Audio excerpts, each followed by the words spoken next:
Alhamdulillah wassalatu wassalamu ala Rasulillah nabiyina Muhammadin wa alihi wa sahbihi wa man walah. Asyhadu an la ilaha illallah wahdahu la syarikalah wa asyhadu anna Muhammadan abduhu wa rasuluhu wa ba'd.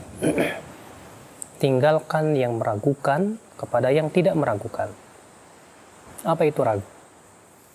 Kapan sesuatu itu disebut dengan meragukan? Ragu artinya antara iya dan tidaknya sama-sama seimbang. Itu namanya ragu. Maka Rasulullah mengatakan, "Da' ma yaribuka," tinggalkan apa yang meragukan kamu, ila ma la yaribuk, kepada apa yang tidak kamu membuat kamu ragu. Ragu, ya ketika kita ingin memutuskan apakah iya atau tidak, kita tidak tahu. Karena antara ya dan tidaknya ternyata sama 50-50. Berarti itu ragu. Kalau kita perhatikan, perkara yang meragukan ini banyak sekali ya di dalam dalam kehidupan kita. Sebuah contoh, apabila kita misalnya ragu ketika sedang sholat, apakah 2 atau 3? Kita bingung. Apa yang harus kita lakukan ketika kita ragu itu? Maka Rasulullah mengatakan, ambil yang tidak meragukan. Apa itu? Yang yakin. Yang yakin itu yang tidak meragukan. Kalau kita misalnya ragu, kita sholat ini 3 apa 2, berarti yang yakin 2, yang meragukan 3, berarti kita ambil yang 2, tambah 1 lagi, kemudian sujud sahwi 2 rakaat. Ikhwatul Islam azani Allah wa iyyakum. Ada beberapa perkara yang itu kita katakan masih di dalam ambang keraguan. Yang pertama, hadis lemah. Tahukah kita bahwa hadis lemah itu masih di ambang keraguan? Dalam ilmu hadis yang lemah, yang paling ringan lemahnya itu kalau ada perawi yang disebut sayyi'ul hifdz. Apa itu? Buruk hafalan. Kapan seorang perawi disebut buruk hafalan? Kata Al-Hafidz Ibnu Hajar, huwa alla yatarajjah janibu shawabihi ala janibi khata'ihi, yaitu sisi benarnya tidak bisa mengalahkan sisi salahnya, seimbang. Berarti salah dan benarnya seimbang. Ini namanya ragu. Berarti ke atas dasar itu hadis lemah itu menghasilkan keraguan. Makanya Imam Bukhari dan Muslim mengatakan bahwa hadis lemah tidak boleh dipakai, baik dalam masalah hukum, akidah, demikian pula dalam masalah fadilah amal. Mutlak tidak boleh dipakai. Kenapa? Karena hadis lemah hanya menghasilkan keraguan. Bukankah Rasulullah SAW melarang kita mengikuti dhon, dugaan-dugaan? Kata Rasulullah, iyyakum wadh-dhon fa inna dhonna akdzabul hadis. Jauhi oleh kamu dugaan, karena itu sedusta-dustanya perkataan. Sedangkan hadis lemah itu hanya menghasilkan dugaan. Ya. Hadis lemah itu hanya menghasilkan dugaan atau keraguan. Berarti hadis lemah harus ditinggalkan sama sekali. Maka pendapat yang mengatakan boleh mengamalkan hadis lemah, itu pendapat yang sebetulnya tidak mempunyai dasar. Hanya sebatas kehati-hatian saja tidak cukup. Ya, sampai sesuatu itu terangkat dari sesuatu yang sifatnya meragukan. Taklid. Kalau kita mengikuti seseorang dengan tanpa dalil, berarti antara ada dalil dan tidak ada dalilnya sama-sama seimbang. Kita nggak tahu. Ketika Anda mengikuti pendapat kiai, kemudian kita tidak tahu dalilnya apa, alias taklid membeo, maka itu tidak disebut ilmu. Kenapa? Karena taklid itu hakikatnya ya masih meragukan. Antara ada dalil, antara tidak ada dalilnya masih sama-sama kuat. Makanya Imam Suyuti berkata, ajma'an ulama ala anna taklid laisa bi ilmi. Ya, para ulama bersepakat bahwa taklid itu bukan ilmu. Wa annal muqallid laisa bi alim. Dan bahwasanya orang yang bertaklid itu bukan alim, bukan ulama. Ya. Kalau dalam permasalahan-permasalahan kita selalu mengikuti yang ragu, bahaya untuk agama kita. Maka kembalikan kepada yang yakin, kata Rasulullah. Da' ma yaribuka ila ma la yaribuk. Tinggalkan yang meragukan kamu kepada yang tidak meragukan kamu.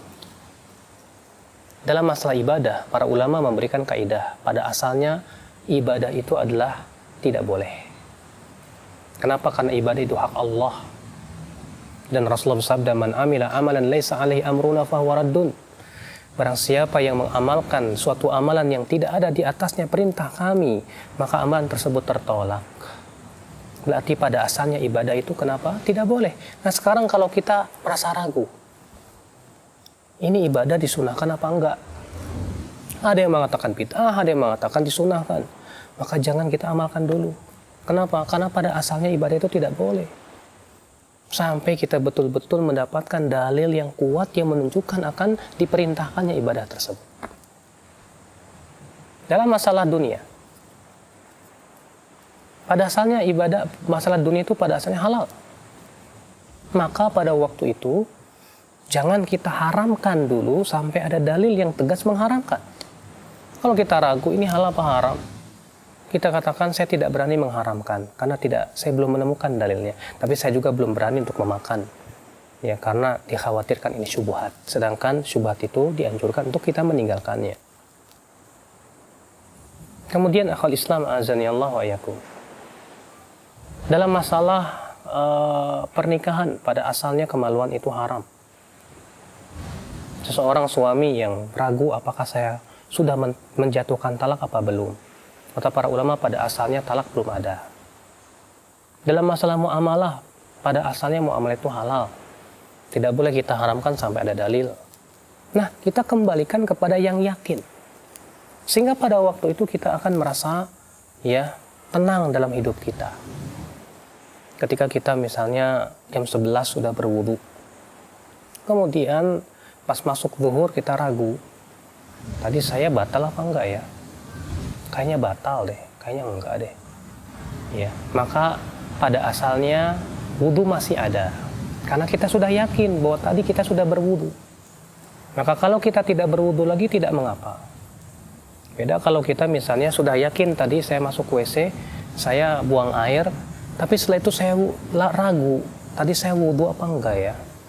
Maka pada waktu itu kita kembalikan kepada asal yang yakin bahwa kita belum wudu. Ya, subhanallah. Ini sebuah kaidah yang agung ya akhul Islam azani Allah wa iyyakum.